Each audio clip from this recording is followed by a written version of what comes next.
It's 23 degrees Celsius here in Abuja, the Federal Capital Territory. Good morning and welcome to Sunrise Daily. I'm Maupe Ogun Yusuf. And no, it's not Friday yet. But... I know. The drug came on Thursday.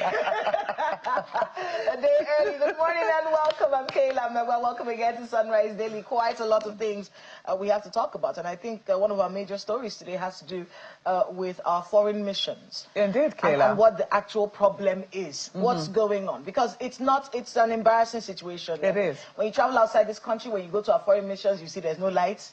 There you'll be hearing how they are evicting people, how people haven't been paid. So what's actually going on and what can be done about that? The optics of it is really terrible for the image of our country. Well, indeed, I was just going to say that before Kayla went to the main topic of the day, I was just going to say that it's not yet Friday, but it's close enough. But once we hear a public holiday might be in the offing, but we haven't heard yet from the Ministry of Interior. But Kayla, yes, the issue which you have raised with regards to our missions has been on for quite a while, especially since the devaluation of the Naira.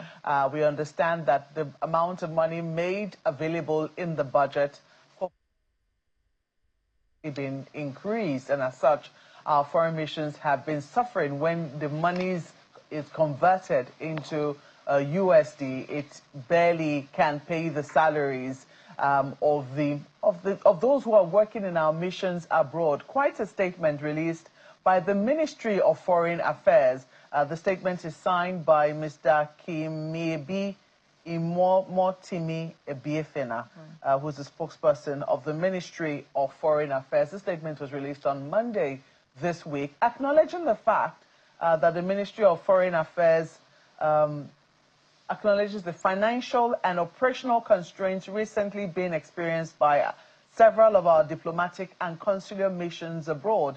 They say they're not unaware of the restrictions that financial limitations have placed on the smooth running of the missions, including the inability to pay salaries of locally recruited staff, financial obligations to service providers, rent to landlords, and the foreign service allowance to home-based officers.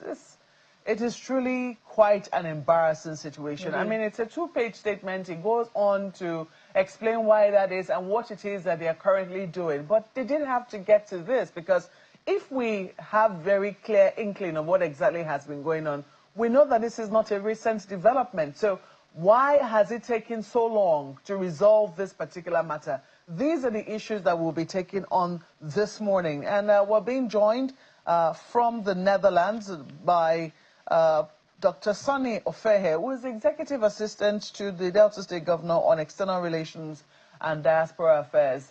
Dr. Ofehe, it's good to have you join us this morning on the program. Thank you so much for being with us.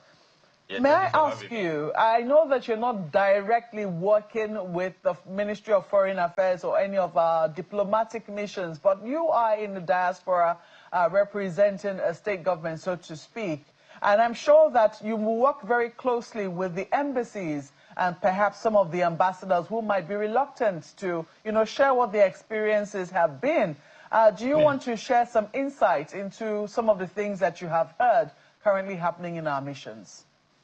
Well, it is, for me personally, a shame that our foreign missions have been going through this. You just said a two-page statement was released, and this has been a protracted problems that the missions have been facing. I've had relationship with our foreign missions for more than 20 years now, and in the last 2 months, I've actually visited more than around 5 missions. I've been to our embassy in Beijing. I've been to the one in Cairo. I've been to some of them within the European Union. And of course, I reside here in Rotterdam, which is about 20 minutes away from our mission in The Hague. And I have good relationship with past ambassadors as well. So for us to be talking about utility bills, logistical challenges, and all of that at this time, in addition to the fact that we don't even have ambassadors, we have more than 110 missions across the globe. Now, we are blessed, in the late 50s and early 60s, when our missions were acquired, were purchased, we went for the top. And today, we're supposed to be leading Africa on the diplomatic front line. So, and what you just mentioned now is a true reality of the situation. Some of our embassy staffs, diplomats for that matter, some of them, their children have had to be taken out of school because they couldn't pay the school fees. Some missions have been threatened with power outages because they couldn't pay bills. If you go to some of the missions today, everybody does everything practically themselves. You know, microwave is brought by the same officer, refrigerator is brought by the same officer, even to water. So this issue needs to be addressed, and particularly at a time where the global community is becoming a global village, where we need to engage, where everybody is trying to, every country is trying to protect their own country. So you need to be, without the Ministry of Foreign Affairs, you cannot talk about the Ministry of Economic Affairs, because the Ministry of Foreign Affairs is supposed to be the face and the image of the country to the outside world. And then again, I will conclude with this. We have a president currently who is busy traveling around the world. We just saw what happened in Brazil. No ambassador. The upkeep of the embassy there, it's in a difficult state. So I'm happy that this issue is coming out, and then you in the media, you are giving attention to it, because it has been something that most of our diplomats have been suffering now for a long time. Well, you did say 2 decades. I mean, that this has been on for over 2 decades. But it does appear that there is a more acute situation, which has been caused by a shortfall in budgetary allocations and, of course, the devaluation of the naira. I'm going to read another portion of the statement released by the Ministry of Foreign Affairs. It says that it is pertinent to state, however, that the Nigerian diplomatic missions are not immune to the economic situation at home and its attendant challenges to government operations. The financial situation in our missions stem from budgetary limitations over the years, resulting in shortfalls in allocations, which in turn have significantly impacted the optimal functioning of many of our missions abroad and the ability to deliver on their core diplomatic and consular mandates effectively. Do you think that perhaps this is why Nigeria is yet to appoint ambassadors for many of these missions abroad? Yes, I've been very concerned. Listen, under the Vienna Convention on Diplomatic Relations, you have what they call diplomatic reciprocity. So what that simply means is that in a country where you don't have an ambassador has to relate with the head of state or president or prime minister of that country, or at the very least at ministerial level. In a country where you don't have an ambassador, you know, and you have head of mission who happens to be a civil servant, the level of level 14, 17, and all of that, there's a limit to what they can relate to. Now, last year, the president was in Paris, where he carried all the who and who in the business sector, you know, to sign bilateral, multilateral treaties and all the agreements. And but the thing, we just saw what happened in Brazil, where they signed this whole BATA airline agreement with all other agreement, and then he went to Japan. These are countries that don't have ambassadors. So the signing process is not really the core part of a deal. It is what happens afterward that is the core part of the deal. Who does your follow-up when all these are done? Now, on what you have just said about the mission, what I think is there has to be a forensic audit of the ministry itself. You know, I was told that the reason why the president is refusing to appoint ambassadors at this time, I don't know if my figures are correct, is because he was presented with a bill of about $1 billion to appoint and post ambassadors to all the missions. Now, that's a huge amount of money for a country that is still struggling for foreign exchange. And then you have to talk about their upkeep on a monthly basis and all of that. So what should be done is, at least even if we don't have the financial means to be able to cover all our 110 thereabout embassies across the world, there's what they call the Group A embassies. Like you just left Brazil, there should be an ambassador in Brazil. There should be an ambassador in France. There should be, we have the United Nations General Assembly coming up very soon. We do not have an ambassador representation in New York. We do not have an ambassador representation in Washington, D.C. I just came from Washington, D.C. Most of our embassies are like ghost town. I watched a video a few days ago where the Minister of Foreign Affairs was talking about global support for a candidate that Nigeria wants to present for the International Criminal Court in The Hague. And then, of course, we're also presenting a candidate who was a former ambassador here for the Organization for the Prohibition of Weapons of Mass Destruction, OPCW. Can the minister lobby for them from Abuja? The answer is no. Who is going to carry out those diplomatic engagement with their colleagues to ensure that we have a voice on the table at the global level? This is what we should be talking about now. All right, Dr. Ofehe, I'm going to ask you to please just hold on a moment. We'll come back. We'll continue this conversation because it is all-encompassing. The statement didn't just acknowledge the difficulties. It's also proposing new ways by which we can mitigate this, because you just spoke to $1 billion being presented to the president, and we know that is hefty. So we can talk about, creative ways of funding our embassies. Yes, we're also being joined on this conversation now by Ambassador Chuka Udedibia, who is a former ambassador, interestingly, representative of Nigeria in the Netherlands. He served in the Netherlands and was also a former acting permanent secretary at the Ministry of Foreign Affairs. Ambassador, it's good to have you in our studios. Thank you so much for joining us. Thank you. This press release, I'm sure you've also seen it. I believe you must have. I do not know how you received it. Also given what it is that you have heard, you must have heard about the state of our diplomatic missions abroad. Thank you very much for having me. I must say, first of all, that you have the right person here.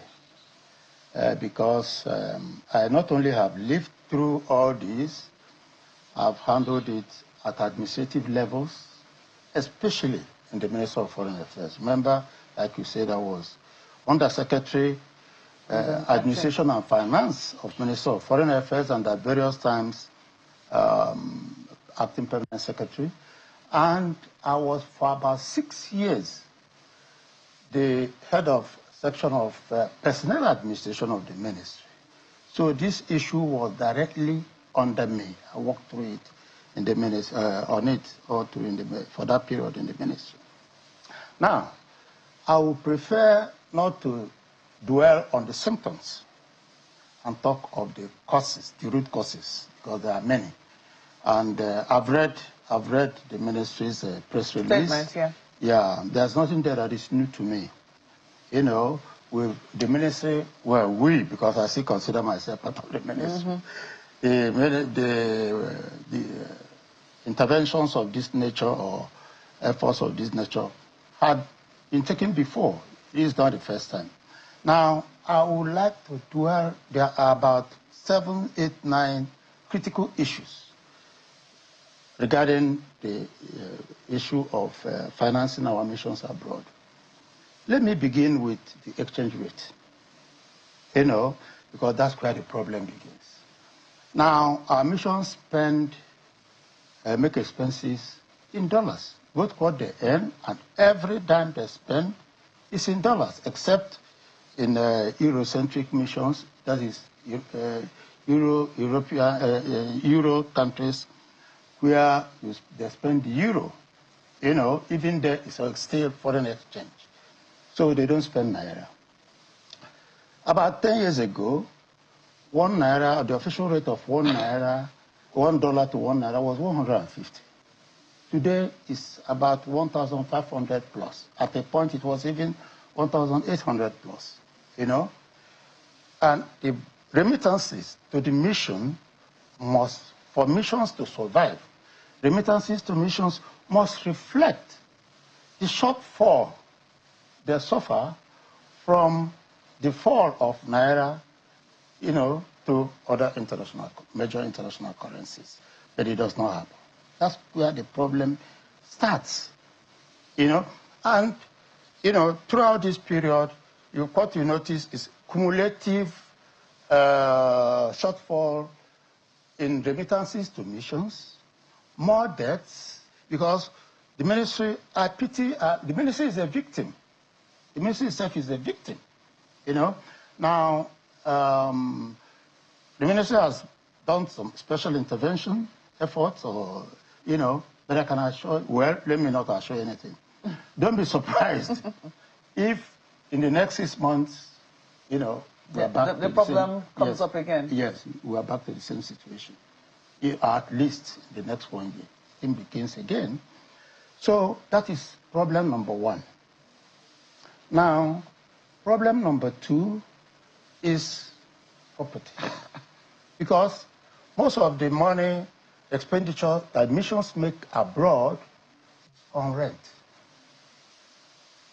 You know, and these rental properties, because the mission rent for the chancery, that is the building where either the embassy or the consulate or the permanent mission is located, you know, and the residences of the officers.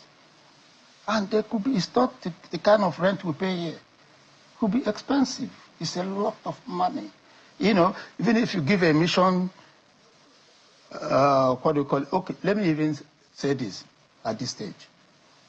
Now, the budget of the Ministry of Foreign Affairs this year, I'm speaking, well, in Naira, 353 billion, you know, for 2025, which in Naira, based on the current exchange rate, amounts to about $221, between 221 and 230 million US dollars for the Ministry of Foreign Affairs, which includes Nigerian missions abroad.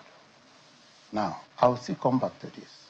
But why I mentioned it at this stage is that even if we have 109 missions abroad, even if you allocate just for one mission alone, let's say the one in London, our mission in London, High Commission in London, 6 million, which is so small for our High Commission in London, or even 10 million, it will finish. If the mission is paying rent, we are not paying rent in UK. For the Chancery, you know, I don't know about the officers, and that's the mission where we have the highest number of home-based staff. That's officers posted from headquarters for Nigeria to the missions. Okay. So now I was talking about property. You know, we do have property. By property, I mean where the mission owns the Chancery, or owns the Chancery and some of the quarters, or all of the quarters where officers live. In such missions, the expenditure is not much because the bulk of the problem is already solved.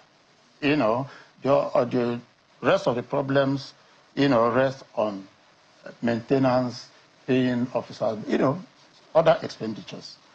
So, but there are also many missions where we pay rent either on our Chancery or on officers' quarters or on both. You know, Netherlands is not one of them. You know, Africa will tell you because he knows. Now, but in many of our missions is the case. Now, since 1960, Nigeria had gradually, because I've been involved in this, gradually, in fact, the federal government have been making money available for purchase of properties abroad for our missions. And this has been going on a piecemeal basis. 1, 2, 3, 4, you know, a year, you know. And then, I must say this, since when Obasanjo came to power in 1999, things changed. I don't know, all this privatization, he just didn't fancy it, you know. So, continuous purchase, that trend, you know, ceased. I don't know if you get the point. Continuous purchase of what? Of properties abroad for our chanceries, okay, and officers' residences, you know, including the ambassadors' residences. So it was happening, but the pace was no longer the same until now finally fizzled out. You know, so that's why I said that this problem will return. I'm looking at the statement here from Mr. Ebiemfa. If you don't mind, I have so much. Can I give you this this background, because I have others I need to say before we go into questions. I'm sorry. Okay. You know. Okay. Now, then, another issue is refurbishing of properties due to shortfall in remittances to missions. Okay. Because you need to maintain these properties. And some of these properties, you know, which of course are located in countries that operate strict laws about environment. You know, if your toilet is not flushing, that mission is in trouble. I don't know if you get the point. Because as far as they are concerned, the ooze or whatever comes will affect the environment. It just ordinary flushing of the is not working. So, and then if you go, I'm happy of her make some of these statements. You know, some of these missions you'll be shocked how dilapidated some of our missions are. You know, now let me just say I visited our mission in 2 years ago. I was part of the federal government delegation on elections in Sierra Leone. You know, in Freetown, we have an impressive building as our chancery. I'm just giving you as an example, giving you this as an example, because it also happens in other places. In Freetown, so the ambassador took us, but the mission is not functioning from there because it's not possible. In fact, that place is like a ghost town. You know, it has overgrown by bushes. It will take a lot of money to rehabilitate that building. The mission is somewhere else. And the same thing is happening in other missions. When money is not sent for them to maintain some of it, they go and rent. Now, the main mission is there, a problem, then they're again spending money renting somewhere else. I don't know if you get the point. You know? So, the same. So double jeopardy. Double jeopardy, if you like. Then there is also the issue of, if you like, posting accountants, budgeting. Let me. In fact, before I talk about accountants, budgeting. You know, though I have mentioned the exchange rate dimension of it, you know, I also need to mention the role of politicians that allocate money to Ministry of Foreign Affairs. There is what they call the envelope system in the National Assembly, because I had been to the National Assembly in my capacity as either acting permanent secretary or under Secretary of Admin and Finance for the Ministry. As under Secretary, all the missions were under me, as well as the headquarters. You know, you go there, the language we speak here is not what they do there. You know, that is the aspect of it that really needs to be looked into. It's an envelope system. And I'm sorry to say this, most of the time, from what I have seen, is about what is in it for me. So, you know, Ambassador, we'll have to interrupt you, I'm afraid, because just before you came on the program, Dr. Fairhair was making a point about forensic probe, he was saying. And right now, you just underlined this particular issue, budgeting, posting an accountant, something like about the envelope system. Yeah. And initially when he raised it, I was asking myself, what has forensic probe got to do with this? But it does appear that there could be some connection. Is it? He knows. He's been a very close friend of the mission. Yeah, very close friend, I must say. You know, and in fact, he was even particularly active during Jonathan's time, because Jonathan gave me assigned a lot of duties to him internationally, you know. But anyway, that's that by the way. Now, this envelope system is very, very important. So can we just quickly mention all the other ones very quickly so that we can get to the questions part, because we're almost out of time. Already? Yes. Wow. Okay. But let me just say a word or two on this. Because the allocation does not go to the missions that need money. is on, because when the same political appointees abroad, one of our main problems. Abroad, some of these political appointees are politicians, of course, friends of the president, one-on-one, they're in the same party, and so on, and they have their colleagues in politics in the same party at the National Assembly, and they pose them mostly to the big missions, the current missions where we already have properties about the money goes there. The missions in need don't get some of this money. And from what I know, which I've also witnessed, I don't want to go into details, a lot of things happen on the current activities. I don't know if you get the point. And the problem continues to multiply. So we have to address that problem from that angle. Okay, so let's look at sorry, Ambassador, I do have to interrupt you at this point. Yeah, let's look at the ways that this can be sorted out. Because what I'm seeing here from Kimiebi's statement from the Ministry of Foreign Affairs says these are challenges, and of course you've said it, these are challenges that have been happening over the years. It says they're reaffirming the commitment to robust and dynamic international diplomacy, and they're saying that they're going to make a concerted effort to sort this out. In your view, what should they be doing right now to ensure that this is sorted out and that it doesn't come back in the next 6 months and we'll be talking about the same thing again? Well, it again boils down to what I said earlier, that we have to deal with the root causes. I wanted to talk about accountants.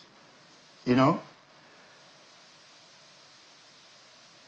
the Shagare's era, an understanding was reached in the federal government and the ministry for accountants, for ministry to have its own accountants from the Office of Accountant General of the Federation, because accountants were, at that time, in the pool, But the accountants will join the service as accountants from the office and posted to Ministry of Foreign Affairs. They will spend their career in the ministry. Because it's good I mentioned some of these leakages, but these are where the problems lie. So the ministry started practicing it from the early 80s. I was there. Under Shagari. That was the time I joined the Foreign Service. Soon after Shagari came to power in 1979. So we had our own accountants. They were trained on international finance, because that's what Foreign Affairs was about. And they were our staff. And they were operating with the discipline of the Ministry of Foreign Affairs. Now, since over so many years or decades, that arrangement changed. Sorry, I forgot to mention that they work with Foreign Affairs until they get to level 16, when they now return to the Office of Accountant General. So now this changed. Just not about 10 or so years ago, because of the pressure from accountants in the Office of Accountant General. It's my turn, people are sent there to go and serve maybe once and return to the Office of Accountant. They don't know a hoot about running, international financing activities. And mismanagement of funds was like, and it is still going on, I regret to say. So when you send this money, a lot of things are going on, because these are not the people who are trained, who are qualified, who have spent their career running the finances of the ministry. Indeed. All right, let me see if I can get, sorry, Ambassador. Okay. Let me see if I can get Dr. Fehe to give us his own thoughts on this. So you heard these are the issues, and he's pointing out some particular things. So what do you think should be done right now? What can be done so that we don't have this coming up in the next 6 months? It feels like we've been hearing about these issues over and over again. So Dr. Fehe, what can the government, what can the Tinubu administration do right now to stop this in its tracks? Well, His Excellency, the Ambassador, has just talked on those critical areas. I'm so proud of his intervention in this conversation, because that was why I raised the issue of forensic audit. Like what he said, the National Assembly, the committees that are saddled with those responsibilities to carry out oversight function on the ministry and how they also operate are also part of the problem. And now, even with, like he was mentioning the mission in Freetown, we also have the one in Rome, where the residence is completely, even the one here in the Netherlands, there's been concern to even renovate it. Now, what should be done? I think this is a crisis and it calls for presidential intervention, particularly when you have presidents, successive presidents who wants to engage the international community. So there has to be some form of, because we cannot continue. We don't know what the Naira value will be in another 3 years. We don't know. Diplomatic relations will continue. It has been there before I was born. It will be there even when I pass away. So we have to find a way to manage and then to open the corridor to be able to fund our missions, to be able to raise the standard of our mission to the level where Nigeria duly deserves to be. So the aspect of corruption must be dealt with, you know, and also, like he mentioned, there are people who are saddled with diplomatic responsibility that do not have a clue about what is going on. And then there are also the challenge of, you know, you can't give what you don't, or you can't give what you don't have, you know? Yeah. So we need to get the right people in the office. We need to get people who are not appointed just because they have political connection. You know, we need to, the developed countries, what they look is, they look at the country, they look at what they want from the country, they look at how they want to deal with the bilateral, multilateral relations with the country before they determine who goes to the country. Okay. That is what we should be doing. So all right, Dr. Fair, and back to you, Ambassador. Sorry, so I didn't hear anything. Yes, but I know that you didn't quite hear most of what he said, ahead. So I'm going to try and see if I can make it succinct. He's asking for forensic audit of the Ministry of Foreign Affairs, and that this corruption issue needs to be dealt with immediately. Do you agree with that? Of course I agree. But what is auditing? I tell you from first experience. Auditing of Nigerian missions is envelope.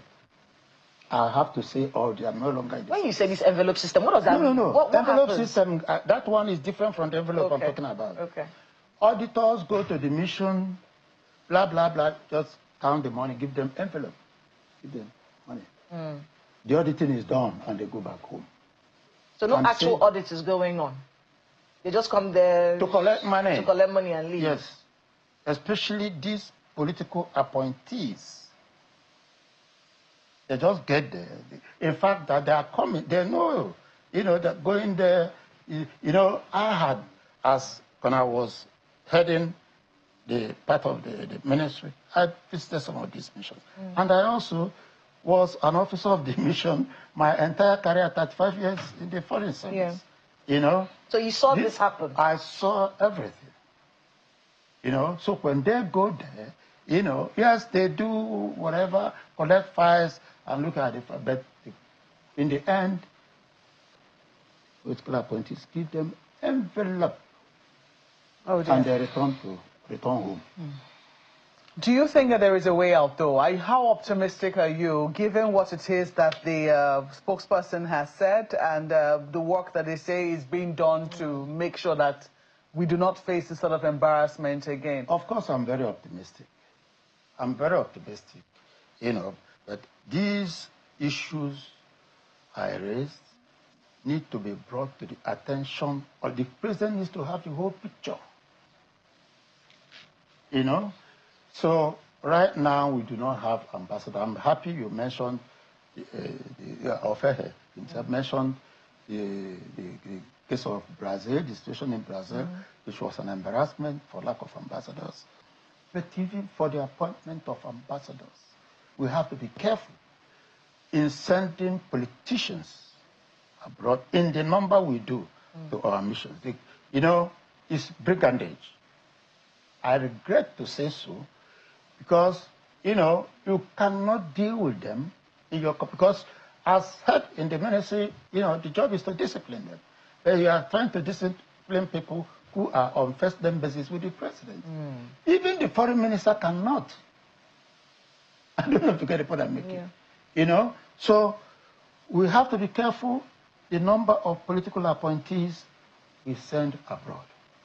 Right now, due to non-appointment of ambassadors, our colleagues, officers we brought up in the ministry, are about to retire. Some of them are about to retire without ever being appointed ambassadors. And these are the officers that actually go to post to missions to work. Because when you work in the Ministry of Foreign Affairs, it is not only your career, you know, it's your life. You protect it, just as I'm talking now, because anything that goes wrong in the ministry, I feel it. You know, because that's where I spent my youthful life. They also do the same.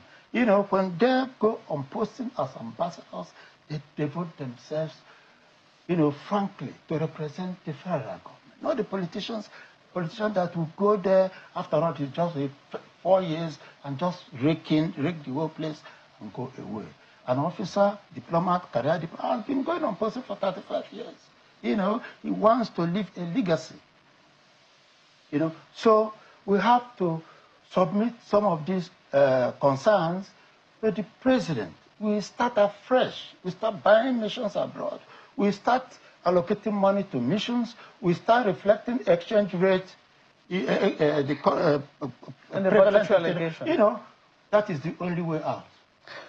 Well, Dr. Fairhair, I was going to ask you for your last 30 seconds, but we're totally out of time. I'm hoping that this conversation will come up again, because I do not want to believe that this is the last word from the Ministry of Foreign Affairs on this particular issue. We certainly should be getting updates from them. But we have to thank you both, gentlemen, for coming on the program today. Ambassador Chuka Udedibia, who is a former ambassador representatives of Nigeria to the Netherlands, and also former acting permanent secretary at the Ministry of Foreign Affairs. Thank you so much for joining this conversation. As well as Dr. Sunny Ofehe, who is executive assistant to the Delta State Governor on External Relations and Diaspora Affairs, who joined us virtually from the Netherlands. Thank you so much for joining us as well. Well, we're tracking current events now with Laolo Akonde, and we're looking at a number of issues, some of which have, many of which have happened right here at Channels Television. If you missed any of the conversations that we'll be making reference to, you can always go to our website, channelstv.com, or you watch youtube.com/channelsweb. Well, Mr. Akonde, I'm sure that you're no stranger to the the interview that happened on a sister program, Morning Brief, the Morning Brief, right, where the former Minister of Aviation, Senator Hadi Sirika, Captain Hadi Sirika, right, was on the program trying to defend Air Nigeria, which, well, unfortunately, we're still yet to see manifest. But he says it was not a scam. I do not know how you feel about that particular statement, considering the fact that he also served as a minister in the administration in which you served. Well, I mean, it's a very long story, but I think Festus Keyamo has given us the essence of what happened. What I recollect clearly was that this idea of Nigeria here was something that Hadi Sirika was strongly advised against. And the mainstream of the argument in the government, which he went against, you know, was that it ought to be a private sector initiative. And the way he was going about it, the president several times had to ask him to go back to the vice president, you know, who pointed out to him the absurdity of what he was doing. But because, you know, he also had, he was the minister, he did what he wanted. I mean, this is the summary of what happened. Adi did what he wanted to do because he could do it. And now he has to answer to those absurdities and the lack of logic of his actions. I mean, you know, I mean, whether it's a scam or not, Nigerians have seen it. I mean, we all knew what happened. My point is that, you know, Adi was advised against what happened. He insisted on it. He was stubborn about it. He pursued it, and it failed. I do not want to waste too much time on that particular matter. Let us move on. Because who told him not to do it? Was it the vice president that told him not to do it? The president several times referred him to the vice president. The vice president held a series of meetings with him, showing him that this is not the way to do it. But he persisted, and the fact that it ended where it ended was predictable. That's my point. Okay, let's go to the next one, Akila. Let me leave you to it. This issue on El-Rufai. Bandits. And bandits. And the conversation around payment of bandits. Right. Growing a criminal economy. We're boosting a criminal economy, according to El-Rufai. But you know, this is something that he said he did back in the day, but he has since repented, says it doesn't work. And of course, we've seen the answer come out to say, look, we don't do this. Right. But I was watching Malpa yesterday with the guest from Kaduna, that from Birningwari. And he says they have community relations with the bandits. They find a way of sorting things out. Community initiative. It's a community initiative. He said the state government is not part of it. But he also said that they're not paying any money. Right. He said this is not happening. But we've been hearing about communities in other parts of Nigeria coming up with some kind of levy that they pay to the bandits so that they can leave them alone to go to the farm. What do you make of this whole situation? Is there a point while you're fighting bandits that you feel, okay, look, we have to come up with some kind of arrangement with them so that we have some peace, as opposed to just being kinetic on them all the time? Well, I mean, I think my greatest worry about this narrative is the lack of honesty on the part of many of the interlocutors. You know, people like Nasir El-Rufai. You know, if only we can be honest with ourselves, you know, then we might be able to advance some of these problems. But most of our people are not honest. I mean, to start with, El-Rufai was the person that explained to this whole nation that, oh, well, you know, I had to go and take care of some of the people that were causing problem in southern Kaduna, and I felt that if we could pay them, you know, to solve the problems. You know, he said it actually on Channels TV in 2021, you know, and now he's coming back to say that, oh, well, you know, I will never do that. It just shows that most of these guys are not honest. So we cannot advance a serious conversation that will lead to change if people are not at least honest. That's my first. No, but in fairness to him, Mr. Konde, in fairness to him, I remember, yes, he did say that in 2021, and he said it twice. He said it both times, interestingly, well, on Sunrise Daily. Yes. The first time we're actually in Kaduna. The second time he was in our studios in Lagos. Right. And each time he explained what he had tried to do. But much later, when we saw what was happening in the northwest, and the problems we were having with the Birningwari forest, and how that policy did not seem to have worked. He was the first person to say, look, this is not working, I have no part in it anymore. We're not going to be paying bandits. We're not going to be, he thinks it's a terrible policy, perhaps from the experience that he had had. And he did not waste time in condemning it. So is it really being dishonest when he says that, look, this is not something that we should be engaging in? Because if you look at the broader issues, it was also under El-Rufai that the divisions, you know, of our people in the north became entrenched because of his one-sided and at times, you know, arrogant attitude. You know, the questions of the human rights violations that happen under El-Rufai are still out there begging for answers. Where is Dadiyata? There are a lot of issues that show that these people are not honest. We should not be basing our national conversation to transform this country on the characters that can't even just tell a straight argument. They can't even speak straight.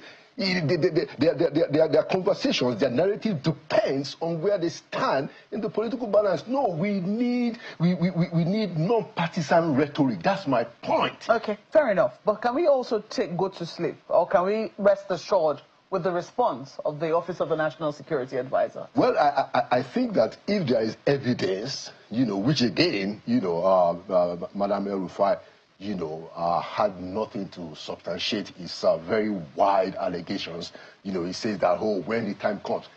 bullshit. I mean, rubbish. You know, if you have I was going to say, that's not a television term, you know? I take that back. But it's just complete nonsense to say that when the time comes, we'll bring the evidence. If you have the evidence, table the evidence now. Why delay it? He has no evidence of any kind. Listen, we're looking at the on-site statement, right? It's not the first time we've heard them deny these sorts of things. Right. We also hear about situations where someone paid ransom and then they'll come and say they rescued the person, right. You know? So the thing is this, even if Mr. El-Rufai doesn't have the proof or didn't provide the proof on that particular program, right. we keep hearing about these things, about communities paying for them to be able to do their work. Those things are not being addressed. We just hear from the on-site, oh, we don't do it. Right. Is that a sufficient enough response for the Nigerian people who are hearing in Zamfara, in all those places, that they are paying bandits so that they can be able to work and live peacefully in their neighborhoods? It is not a sufficient response, clearly, you know, and the fact that ransoms are being paid is established, you know, who does it, when, how, we don't know the details, but I think we've even had the MBS, you know, come out to tell us at some point that this is the amount of people, money that people have paid. In ransom, so that is an ongoing problem that has to be sorted out. You know, my argument, and it's a very serious point, is that the people who engage in these issues have to be honest. If we are not honest, we are not going to we're not going to move this problem any inch further at all. This kind of behavior, we don't need this kind of characters getting involved in this thing. Let people who are serious, let people who have a true public interest, let them go after this problem and let them solve it. Let our politics reflect some kind of basic, decent behavior. Okay. Very quickly, talking about honesty. We had thought that we had seen the last of this, or that the progress was now going to be made, given what the PDP, because we're switching gears now to politics, right. the People's Democratic Party had done with its zoning formula, so to speak. It would seem that it was trying to solve whatever problems were in its party and douse whatever suspicion could raise its head by saying, look, presidency go to the south, right. National chairman to the north, and we're hosting our convention in November. Right. But it does appear that not all factions within the party have been pacified. So we're still seeing, you know, the Minister of the FCT saying, look, there's still a number of conditions that need to be met. Otherwise, what you're planning in Ibadan will not be valid. And PDP says who? I mean, Ibadan is sacrosanct. Yeah. I mean, Marco and Kela, what is happening in PDP is just a real theater of the absurd. You know, where you have a whole political party. This is by far the oldest political party in the Fourth Republic. And they are being held ransom by one young man called Yesom Wike. You know, and they have not been able to muster. Yes, the man is in his 50s. You know, they've not been able to muster. I mean, compared to the party. Where was Wike in 1999? You know, up until 2007. And this guy is holding the party by the jugglers. And those guys in PDP, all of them put together, they can't just refute this man. I just find it that it goes back to my main argument that the kind of people that are involved in our politics are jokers. How is it that all of those PDP guns are still allowing this? He's still a member of the party. You can't deal with it. What is it? What is it that is difficult to take this guy down? Why? Yeah, but he says that they're not following due process. That's the grouse he has. What is the due process that is involved? The courts have established that, look, a party is run essentially by its leaders. And the people in the party are clear as to the direction they want to go. Then you have a Wike, you know, gather, you know, his 4 or 5 other friends and begin to run their mouth all over the place, and clearly well-resourced, and a whole party, a whole PDP will be shuddering because of this guy. I mean, I don't know. I mean, it will seem that the party is resurrecting, but each time Wike comes and says, no, you're not so fast. I will beat you guys down. And it seems he's having the upper hand. Why does he keep doing that? Why do you think he keeps doing that? Why he keeps doing? Yes, why do you think Wike keeps doing that? Well, because Wike is clear where Wike belongs.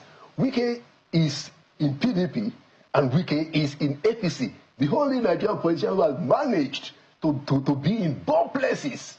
You know, he has a bromance that is going on, that people say, with the president that gives him a blank check. There must be a reason why he can't be reined in. I see no reason why it can be reined in, except the fact that the characters in the PDP are not courageous people. They are not bold. That's all. They're not ready for a good fight with the guy. That's the point. That's my argument. They don't have the audacity. I don't think anyone has fought Wike and won successfully so far. Well, you know, I mean, that speaks to the value and the character of the people that are running Nigeria's politics. Why you can have somebody like Wike who is clearly behaving absurd. Are you in PDP or are you in APC? Wike has shown us that you can be in two parties at the same time. And all of us, we are witnessing it. And his party, the PDP, can't stop it. Well, we'll look forward to seeing how that manual works. But we have to thank you. That's Thank you so much. I don't know about fighting the FCT minister, but I do know about fighting time. It's a battle you cannot win. That one I'm confident of. We have to thank you for coming on the program this morning. Mr. Laulu Akonde is a former presidential aide and also the host of Channels Television's Inside Sources. Well, that's where we come to the end of today's program, Thursday edition. I told you it's just a day before, but it's always an indication. Yes. Anyway, we'll see you tomorrow by God's grace. Thank you for watching. I'm Mal Yusuf. Have a great day ahead. I'm Kayla Megwa.